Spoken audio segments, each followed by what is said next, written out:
Dear Patriots, before the news starts, please subscribe to our patriotic channel by clicking the subscribe button.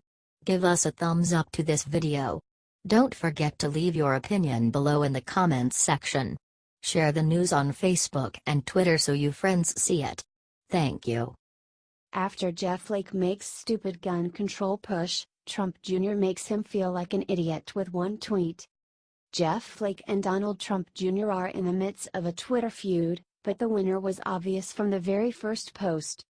After the Texas church shooting on Sunday, Flake promised voters that he was working on new gun control legislation. That bill would prevent anyone convicted of domestic violence from buying a gun. Sounds reasonable enough, except that legislation already exists. That fact was quickly pointed out by Donald Trump Jr. in a subsequent tweet. Jeff Flake's reply didn't dispute Trump Jr.'s claims. Instead, he just repeated the purpose of the legislation once again. Donald Trump Jr. then used a favorite phrase of his father's to respond, "Wrong." Add Trump Jr. is right, Flake is wrong. One would think that a legislator would know about the gun laws already on the books, particularly before starting work on the topic. But never expect our legislature to know what they're doing.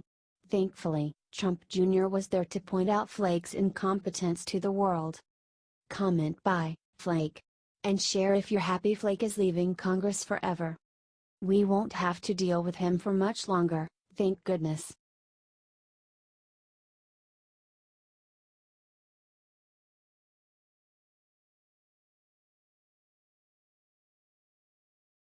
Don Lemon just spit on graves of those that died in Texas. What he said will ruin his career.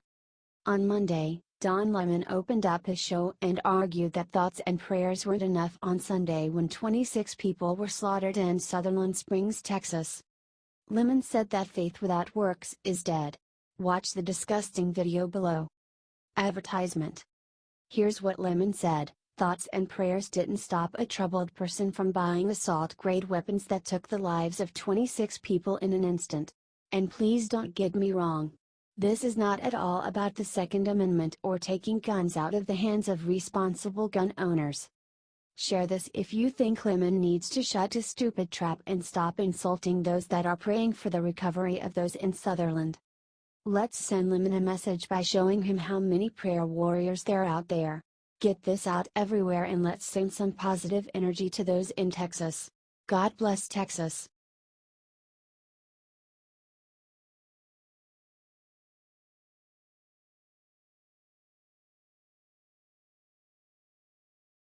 Game changer: Trump just stunned Gillespie with an unbelievable gift that will end the race for governor.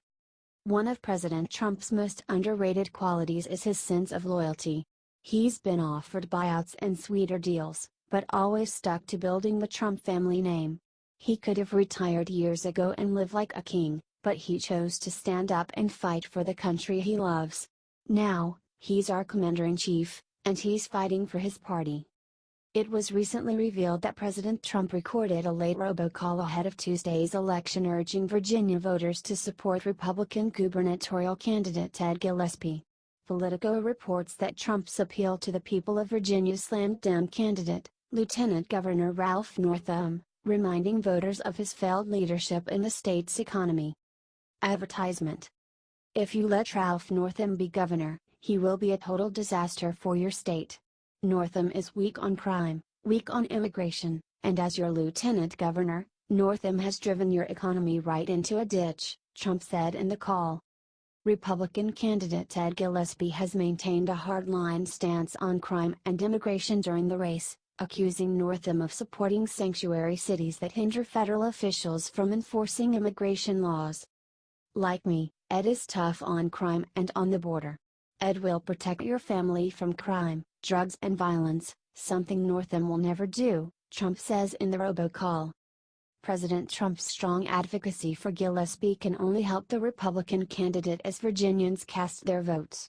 Although neck and neck, recent polling favors Northam by a small margin. The high-stakes race has come into the national spotlight recently, as Democrats continue fighting to lock down the gubernatorial seat. If Gillespie pulls off the victory, It will prevent the Dems from getting their first major electoral win since Trump took office. With your help, Ed Gillespie will help make America great again, a phrase that I like a lot. Vote Ed Gillespie. President Trump is setting the standard for how party members should work together. Everyone has to be willing to step up when it counts, especially the boss. Regardless of who wins the governorship, Americans on both sides will remember President Trump's message of faith and support. It can be hard for people to know who to trust when navigating such crooked tactics. But if party members support each other to find the real truth, they will all be better prepared to protect their constituents in the future. Do you agree with President Trump's decision to get involved? Let us know and share his amazing gift. Sources: thehill.com.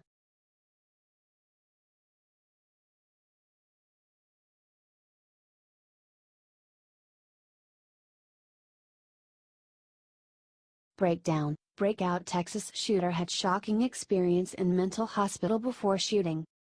New details have just emerged about Devin Kelly's past, and the revelation is shocking. It also proves why liberals are flat wrong on the Second Amendment. In the aftermath of Sunday's horrific church shooting, the left immediately launched into a push for draconian gun control legislation. Meanwhile, conservatives renewed calls for mental health reform. Now, thanks to this revelation about the shooter's past, we now know which approach it would have worked. Advertisement. According to KPRC Houston, the gunman escaped from a mental hospital before the attacks. The incident report, filed by the El Paso Police Department, states Kelly was picked up at a bus terminal in downtown El Paso before midnight on the evening of June 7, 2012.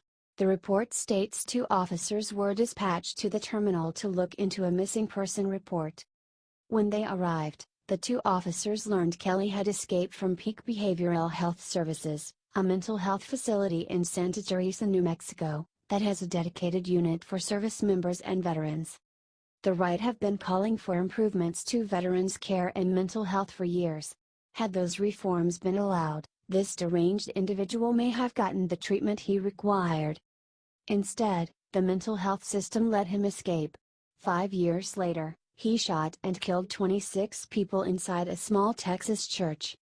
Oh, and the person who finally stopped him was an NRA instructor. We need mental health reform and we need our Second Amendment rights. Both protect us from tragedies such as these, and both are opposed by the left. Comment "He's sick" and share so that everyone sees the truth behind this tragedy. Action is required, just not the kind the left wants.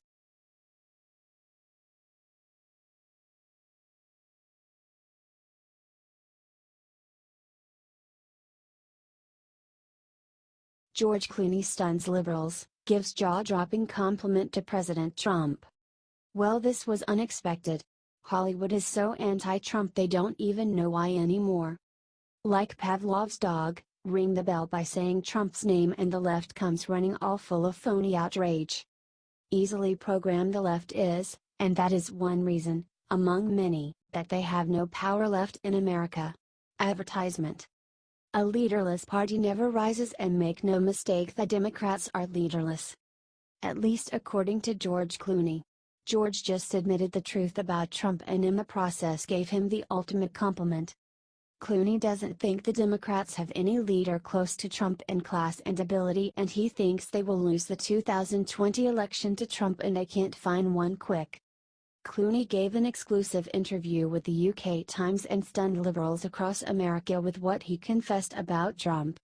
The left is used to Clooney bashing Trump. They take perverse pleasure in watching it. But he disappointed them this time. Maybe the huge flop that is his new movie smacked some sense into him?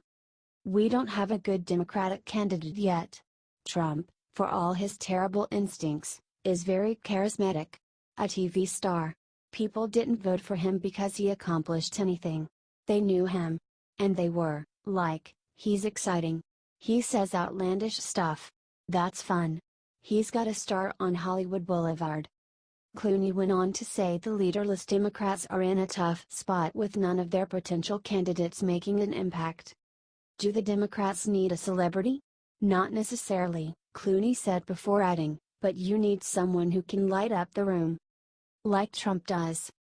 Look, the Democrats are out of good ideas and have no more lies to run on, so it will be hard for any candidate to overcome those flaws. Let alone beat someone as accomplished as President Trump. Share if you agree. HT Washington Times.